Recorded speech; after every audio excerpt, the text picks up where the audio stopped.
മഴക്കാലത്ത് നമ്മൾ ഏറ്റവും കൂടുതൽ ഫേസ് ചെയ്യുന്ന ഒരു പ്രശ്നമാണ് തുണി കഴുകലും തുണി ഉണക്കലും. പഴയൊരു വാഷിംഗ് മെഷീനാണ് നമ്മുടെ കയ്യിലുള്ളതെങ്കിൽ പറയാൻ വേണ്ട.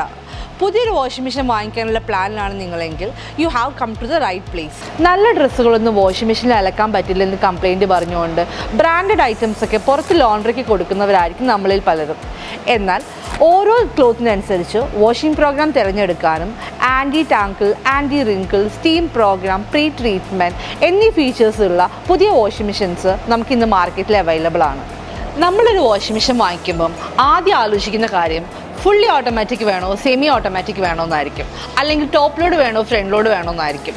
ഇതിൻ്റെ ബേസിലും നമ്മുടെ കയ്യിലുള്ളൊരു ബജറ്റിൻ്റെ ബേസിലായിരിക്കും ഏത് മെഷീൻ എടുക്കണമെന്ന് നമ്മൾ തീരുമാനിക്കുന്നത്. എന്നാൽ ഇന്നത്തെ കാലത്ത് ഒരു വാഷിംഗ് മെഷീൻ പർച്ചേസ് ചെയ്യുമ്പോൾ കൺസിഡർ ചെയ്യേണ്ട വേറെ ഒരുപാട് കാര്യങ്ങളുണ്ട്.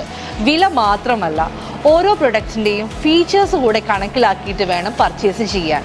വാഷിംഗ് മെഷീനുകളിൽ ഏറ്റവും പ്രധാനപ്പെട്ട കാര്യം അതിൻ്റെ കപ്പാസിറ്റിയാണ്.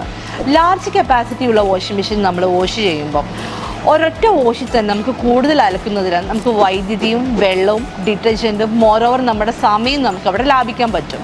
ഒരേ കപ്പാസിറ്റിയിൽ നമുക്ക് ഡിഫറെൻറ്റ് ഡ്രം സൈസുകൾ അവൈലബിൾ ആണ്.